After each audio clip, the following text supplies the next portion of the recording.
الشيطان الرجيم بسم الله الرحمن الرحيم ولا تقول ما ليس لك به علم إن السمع والبصر والفؤاد كل أولئك كان عنه مسؤولا.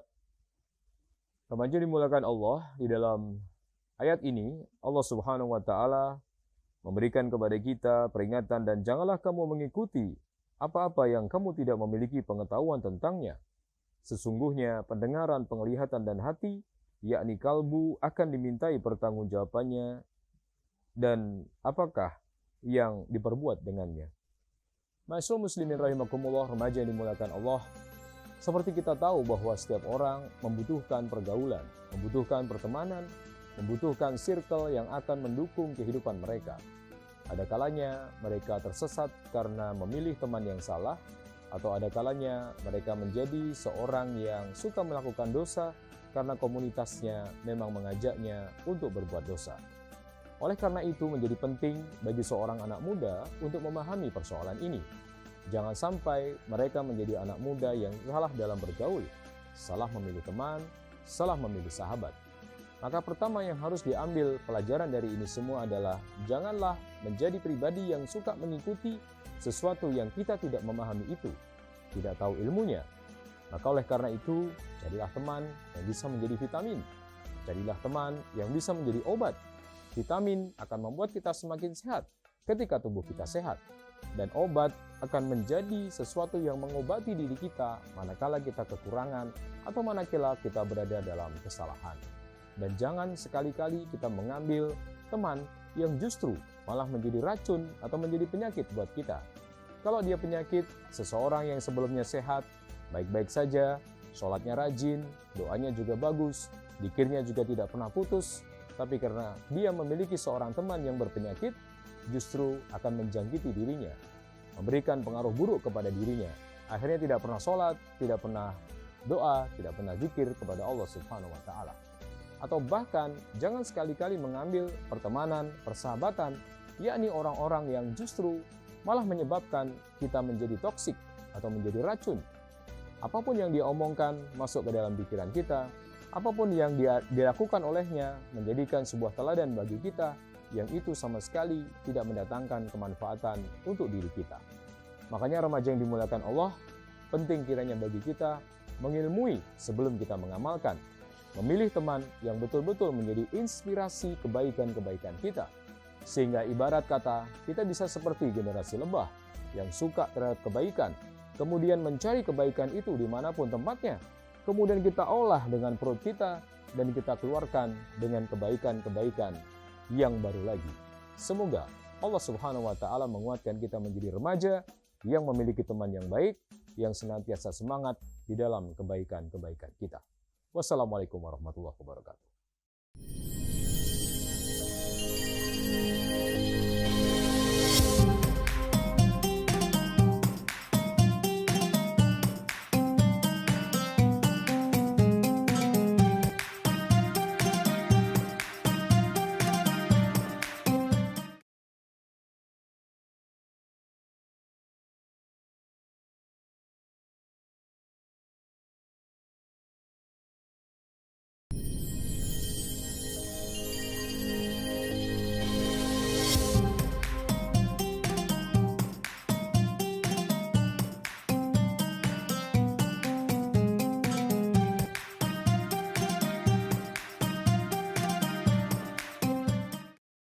Kembali lagi di Kaisar Multimedia, Kaisar MM. Kajian Islam Remaja Multimedia. Alhamdulillah. Assalamualaikum warahmatullahi wabarakatuh. Waalaikumsalam warahmatullahi wabarakatuh. Alhamdulillahirabbil alamin. Asyhadu an la ilaha illallah wa asyhadu anna Muhammadan abduhu wa rasuluh. Allahumma shalli ala sayyidina Muhammad wa ala ali sayyidina Muhammad. La haula wa la quwata illa billahil aliyyil azim. Pertama-tama, marilah kita panjatkan puja dan puji syukur kita kehadirat Allah Subhanahu wa taala karena atas rahmat dan hidayahnya kita dapat berkumpul pada acara hari ini. Tak lupa selawat serta salam kita panjatkan kepada junjungan kita Nabi besar Sayyidina Muhammad SAW, kepada para keluarganya, kepada para pengikutnya, semoga kelak kita mendapatkan syafaat di yaumul akhir. Oke, kita sekarang sudah bersama Ustadz Burhan Shodiq. Kita nanti akan membawakan tausiah yang berjudul Bergaul Menurut Pandangan Islam. Silakan duduk terlebih dahulu, Ustaz. Ya, baik.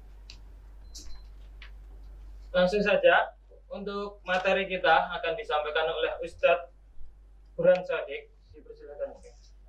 Baik, bismillahirrahmanirrahim. Assalamualaikum warahmatullahi wabarakatuh. Waalaikumsalam warahmatullahi wabarakatuh. Alhamdulillah rabbil alamin. Nahmaduhu wa nasta'inuhu wa nastaghfiruh.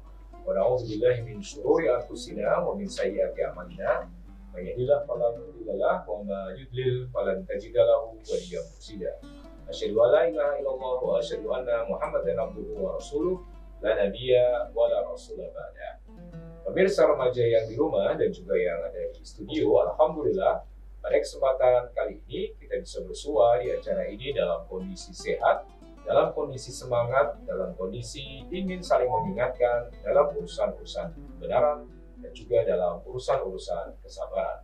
Shalawat dan salam kita sampaikan kepada junjungan kita, Nabi kita, teladan kita, Rasul kita, yakni Nabiullah Muhammad Sallallahu Alaihi Wasallam. Semoga shalawat dan salam juga terlimpahkan kepada segenap keluarga Nabi, para istri, putra-putri beliau, sahabat sahabiah, tabi'in, dan juga kepada seluruh umat Islam dimanapun mereka berada dan sampai kapan juga.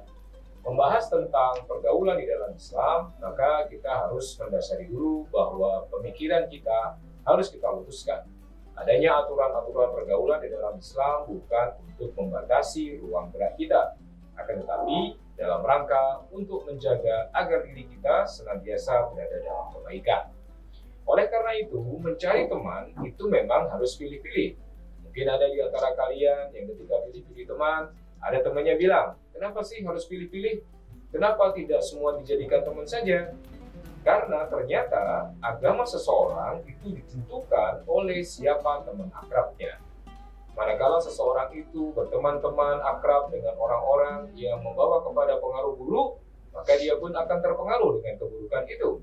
Akan tetapi, manakala seorang remaja memiliki teman dengan pengaruh-pengaruh baik, dia membawa energi-energi positif, semangat, optimis yang luar biasa, maka dia akan mendapatkan influence atau pengaruh yang baik pula. Maka oleh karena itu, para ulama mengatakan, bertemanlah kamu kepada para penjual parfum. Kalau kamu tidak mendapatkan parfumnya, setidaknya kamu akan mendapatkan bau harumnya. Akan tetapi, janganlah kamu berteman dengan seorang pandai besi. Kalau kamu tidak mendapatkan apinya, setidaknya kamu akan terkena bau gosongnya. Nah, dari kalimat para ulama ini, kita mendapat pelajaran berharga bahwa apa? Tidak semua teman bisa dijadikan sahabat. Karena sahabat itu akan sangat berpengaruh kepada diri kita. Tutur katanya, omongannya, pergaulannya, sikapnya, akhlaknya, itu akan berpengaruh kepada diri kita. Orang tua mungkin tidak begitu pengaruh, karena orang tua adalah sosok yang kita taati. Tapi kepada siapa kita bergaul setiap harinya, itu akan berpengaruh kepada diri kita. Makanya, teman-teman remaja dimuliakan Allah, carilah mereka yang bisa menjadi vitamin. Buat siapa? Buat kehidupan iman kita. Orang gimana sih kalau dia bergaul dengan orang yang bisa jadi vitamin? Ketika dia sehat, dia tambah sehat. Ketika dia memiliki stamina bagus, dia akan memiliki stamina bagus. Akan tetapi, janganlah berteman dengan orang-orang yang seperti racun. Dia adalah sosok-sosok yang toksik, yang kalau ngomong membuat kita kehilangan semangat, yang kalau bergaul membuat kita terkena sesuatu yang buruk dari pergaulan-pergaulan itu. Maka oleh karena itu, penting kiranya harus dipahami bagaimana kita memilih-milih teman agar pertemanan itu bisa produktif. Tidak membuat kita menjadi sosok remaja yang kurang semangat, sukanya cuma rebahan saja, tidak berbuat baik untuk masyarakatnya, dan tidak menjadi leader untuk orang-orang di sekitarnya. Maka ketahuilah remaja yang dimuliakan Allah. Ada beberapa orang yang ketika kita melihat saja, itu akan menular semangat-semangat taatnya, menular semangat ibadahnya. Karena orang-orang solih pasti akan memberikan motivasi kepada orang-orang di sekitarnya. Oleh karena itu, jaga diri kita ketika memilih teman. Nah, bagaimana kemudian kaitannya ketika kita bicara tentang laki-laki dan perempuan? Laisa dzakaru kal unsa, berbeda laki-laki itu dengan perempuan. Tidak bisa dianggap sama.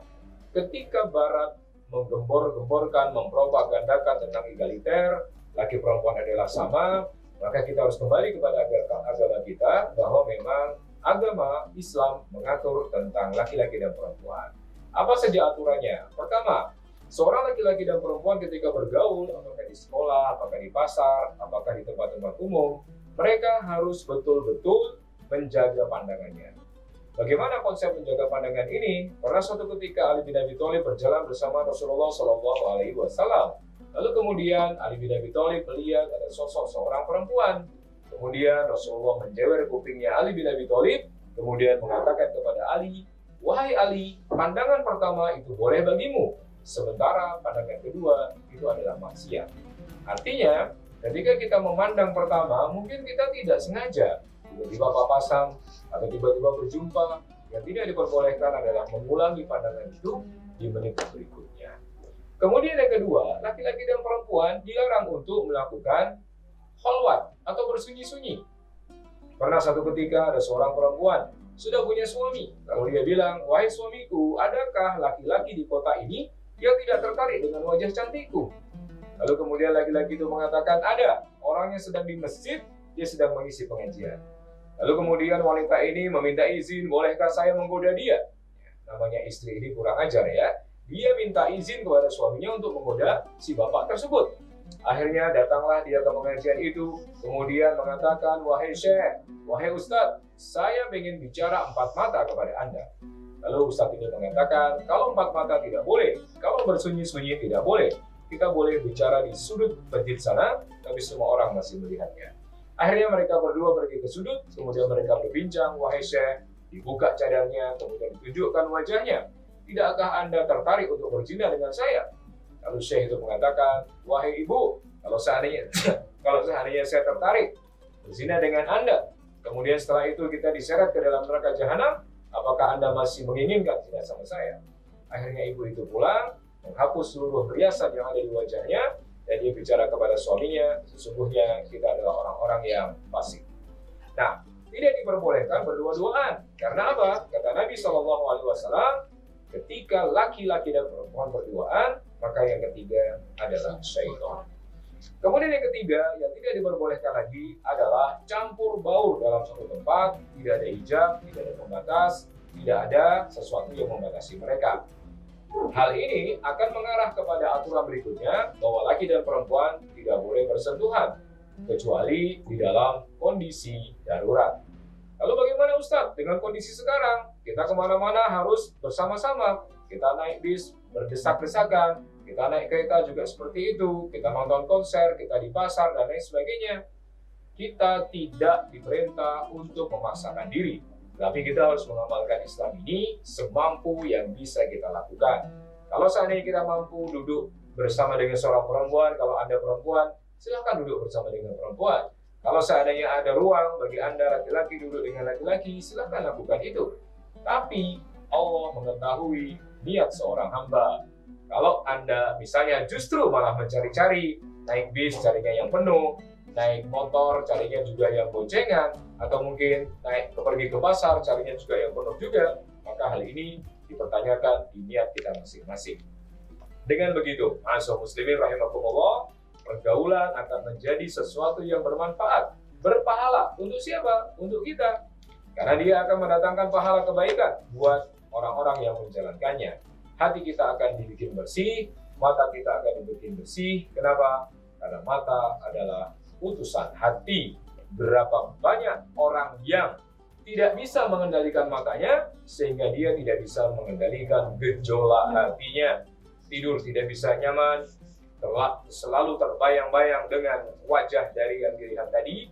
Sementara kalau mereka yang berhasil menahan pandangan, Pak insya Allah hatinya akan menjadi lebih tenang dan dia menjadi lebih solid.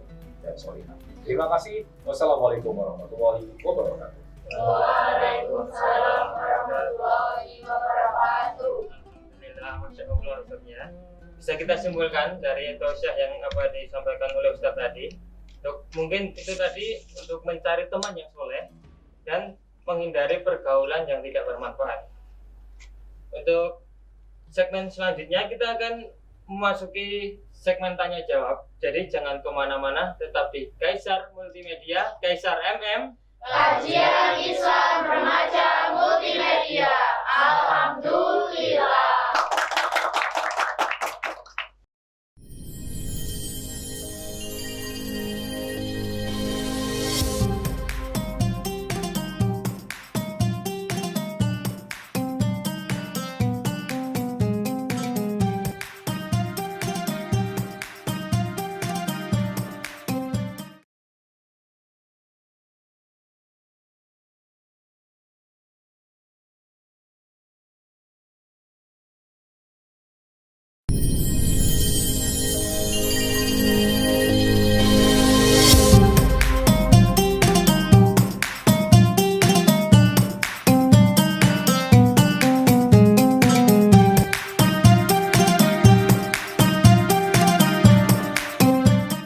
Kembali lagi di Kaisar Multimedia, Kaisar MM. Kajian Islam Remaja Multimedia. Alhamdulillah. Terima kasih masih setia pada acara kita hari ini. Untuk segmen selanjutnya kita akan melaju ke segmen tanya jawab Ustadz. Ada beberapa pertanyaan yang sudah kita siapkan di sini nanti. Untuk pertanyaan yang pertama Ustadz ya, dari Bulan Beauty, gimana Ustadz menurut Islam cara bertaaruf dengan benar menurut Islam? Silakan. Baik, terima kasih Mbak Bulan atas pertanyaannya tentang bagaimana bertaaruf di dalam Islam. Sebenarnya kalau ditanya ta'aruf itu definisi secara bahasa adalah perkenalan, ya. Tetapi kalau secara istilah, ta'aruf ini adalah bagian dari salah satu proses untuk menuju kepada jenjang pernikahan. Kalau yang Anda maksudkan ta'aruf sebagai sebuah perkenalan biasa, ya kita berkenalan kepada lawan jenis, kepada siapapun, ya biasa saja. Kita tanya namanya, kita tanya alamatnya di mana, sekolahnya di mana, dan lain sebagainya. Tapi kalau yang Mbak Bulan tanyakan itu adalah ta'aruf dalam rangka sebuah rangkaian menuju pernikahan, maka memang dalam Islam itu orang dilarang pacaran, karena pacaran itu mendekati zina. Dan zina itu terjadi tidak secara mendadak, tidak secara tiba-tiba, tetapi zina itu ada prosesnya, ya. Nah, kemudian bagaimana kalau seandainya kita nggak boleh pacaran, tapi kita harus menikah, apa yang harus kita lakukan? Makanya Islam memberikan solusi dengan cara ta'aruf. Ta'aruf di sini, yakni seorang laki-laki kita perkenalkan dengan seorang perempuan, tentu saja kita carikan sesuai dengan apa yang dia inginkan. Misalnya saya kepingin secara pendidikan kami ini sama, secara pemahaman agama kami juga sama, secara suku kami juga sama, secara status sosial kami juga sama. Makanya setelah nanti dipertemukan, mereka bisa saling ngobrol, kita sebagai penengah atau mediator memantau apakah jalan ta'aruf ini sesuai syariat atau tidak. Nanti kalau sudah sesuai syariat, baru kita akan bergeser kepada naldor atau saling melihat satu sama lain, biar tidak ada sesuatu yang ditutupi, kedua belah pihak bisa saling mengerti dan memahami. Ya, terima kasih atas penjelasannya Ustadz ya. Untuk pertanyaan selanjutnya Ustadz, dari Anggun Aja _ bagaimana seharusnya etika bergaul dengan lawan jenis Ustadz? Ya, Mbak Anggun, tadi sudah kita sampaikan bahwa ketika laki-laki dan perempuan itu bergaul, memang harus ada etika yang dijaga. Hal ini dalam rangka agar tidak saling merugikan satu sama lain, agar tidak terjadi fitnah. Pertama, laki dan perempuan usahakan jaga pandangan. Tentu saja seorang perempuan tidak enak, tidak suka kalau seandainya dia dilihat sama seorang laki-laki dari ujung rambut sampai ujung kaki, kemudian laki-laki merasa talagut atau menikmati pemandangan itu. Kemudian yang kedua, usahakan tidak berada dalam satu ruang tertutup. Maka usahakan ketika misalnya Anda berada dalam satu ruangan dengan seorang laki-laki, pintunya dibuka. Kenapa kok harus pintunya dibuka? Ketika ditutup, rawan sekali fitnah. Coba bayangkan kalau seandainya kalian berada di dalam sebuah ruangan, tiba-tiba laki-laki itu keluar ruangan, kemudian berteriak, wah saya diperlakukan tidak senonoh oleh perempuan itu. Tidak ada yang tahu, tidak ada saksinya sama sekali. Makanya oleh karena itu dijaga, diantisipasi, jangan sampai hal itu terjadi. Karena kalau berduaan di dalam satu ruang tertutup sudah banyak kejadian, ya, sudah banyak kejadian. Iman kita tidak sekuat yang kita bayangkan. Ketika ada godaan bernama perempuan atau godaan bernama laki-laki, kalau Anda seorang perempuan, maka itu pasti susah sekali untuk Anda kendalikan. Kemudian yang ketiga, tidak boleh saling menyentuh, baik sentuhan yang sifatnya mungkin sengaja ataupun tidak sengaja. Kalau misalnya tidak sengaja, semoga Allah mengampuni kita. Tapi kalau seandainya kita sengaja menyentuhkan tubuh kita, atau dalam bahasa Jawanya itu suka bati gitu ya, dengan sentuhan-sentuhan tersebut, maka itu sesuatu yang berbahaya. Kemudian yang keempat, usahakan tidak campur baur jadi satu, di satu ruangan, di satu tempat. Kita tidak peduli lagi kita perempuan, saling sentuh juga nggak ada masalah. Nah, makanya disitulah kemudian sebenarnya Islam itu menjaga setiap pemeluknya. Dengan hal ini, kalau kita patuhi sebagai seorang hamba, Allah itu yang menciptakan kita. Pasti Allah tahu karakter-karakter kita, kelemahan-kelemahan kita, maka Allah jaga dengan syariat itu. Kok kesannya Islam ketat sekali? Ini adalah salah satu untuk menjaga agar tidak terjadi dosa yang lebih besar lagi. Ya, itu tadi penjelasan dari Ustadz ya. Untuk di studio ini mungkin ada yang bertanya? Maaf Ustaz, saya mau bertanya. Islam kan alirannya banyak ya, yang benar tuh yang mana? Jadi kita itu harus samina wa atokna sama siapa? Ya, baik. Di dalam sebuah hadis diriwayatkan bahwa Islam ini akan terpecah menjadi 73 golongan dan hanya satu golongan saja yang selamat, yakni ahlu sunnah wal jamaah. Mereka yang senantiasa mengamalkan sunnah, mengikuti perkataan-perkataan Rasulullah, mengikuti perilaku Rasulullah, berakhlak seperti Rasulullah, dan mengikuti ketetapan-ketetapan dari Rasulullah SAW. Itulah yang namanya sunnah. Sunnah ini berbeda dengan sunnah pengertian ilmu fikih. Kalau sunnah pengertian ilmu fikih adalah bila kamu kerjakan mendapat pahala, bila kamu tinggalkan kamu tidak apa-apa. Itu pengertian fikih. Sementara kalau sunnah yang saya sebutkan tadi lebih kepada pengertian ilmu hadis. Jadi harus dipahami ini secara baik. Wal jamaah maksudnya bagaimana? Dia mengikuti kebanyakan mayoritas umat Islam, tidak menyempal, tidak menyelisihi, tidak menjadi orang asing, tidak membawa pemahaman-pemahaman baru. Makanya di situ kalau kalian belajar nanti sempalan-sempalan dari Islam ini, pertama mungkin kita sebutkan ada Rafidhah atau Syiah yang menganggap Ali bin Abi Thalib berlebihan sebagai seorang nabi, padahal beliau sahabat nabi biasa saja. Kemudian yang kedua mungkin ada Mu'tazilah yang selalu mengandalkan rasionya. Semua dibikin rasio, takdir dipikir, segala macam dipikir, seolah-olah rasio kita ini sudah segala-galanya. Kemudian Jabariyah, orang yang salah memahami takdir. Kemudian Qadariyah, orang-orang yang salah memahami takdir juga. Mereka beranggapan bahwa kita sebagai manusia ini hanyalah robot yang digerakkan oleh Allah Subhanahu wa Ta'ala, sehingga kita tidak punya karsa, tidak punya kemauan, tidak punya kehendak.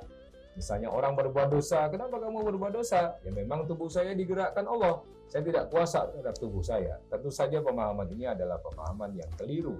Makanya dengan banyak belajar, kita yakini Ahlussunnah wal Jamaah sebagai pemahaman yang benar. Kita kuatkan diri kita bersama dengan para ulama-ulama solih, ulama-ulama yang mengamalkan ilmunya, ulama-ulama yang amilin. Apa itu amilin? Yaitu ulama-ulama yang senantiasa mengamalkan apa-apa yang dia pahami. Bukan ulama-ulama yang justru dengan ilmunya memperdaya umat, mengambil keuntungan dunia, dan itu perlu kita jauhi sebagai seorang hamba. Ya, terima kasih Ustadz ya. Itu tadi adalah penjelasan dari segmen tanya jawab Ustadz. Sudah tidak terasa kita sudah di ujung acara. Untuk penutup mungkin kita akan serahkan untuk Ustadz. Silakan pimpin doanya Ustadz. Baik, hadirin yang di studio dan juga remaja yang berada di rumah, marilah kita berdoa kepada Allah Subhanahu wa Ta'ala agar Allah Subhanahu wa Ta'ala memudahkan urusan-urusan kita, memberikan jalan keluar dari setiap masalah kita, melipat gandakan kebaikan dan pahala, serta menghapuskan dosa-dosa dan kesalahan kita. A'udzubillahi minasyaitonirrajim. Bismillahirrahmanirrahim. Innallaha wa malaikatahu yusholluna 'alan nabi. Ya ayyuhalladzina amanu shollu wa sallimu taslima. Allahumma ighfir lil mu'minina wal mu'minat wal muslimin wal muslimat al ahya minhum wal amwat innaka antas sami'un qaribun mujibud da'wat. Rabbana la tuzigh qulubana ba'da idh hadaitana wa hab lana min ladunka rahmah wa hayyi' lana min amrina rasyada. Ya Allah, ampunilah kami. Ya Allah, berikanlah hidayah kepada remaja-remaja kami. Bimbinglah mereka menjadi pemuda-pemuda yang hebat, yang bisa menjadikan diri mereka seorang yang solih dan solihah, membanggakan orang tuanya, membanggakan guru-gurunya, serta memiliki masa depan yang cerah. Rabbana ighfir lana wa liwalidayna warhamhuma kama rabbayana shighara. Rabbana atina fid dunya hasanah wa fil akhirati hasanah wa qina adzabannar. Walhamdulillahirabbil alamin. Alhamdulillahirabbil alamin Ustaz ya. Baik.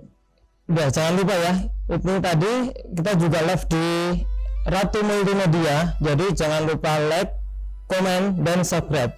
Dan jangan kemana-mana. Sampai jumpa lagi di Kaisar Multimedia, Kaisar MM. Kajian Islam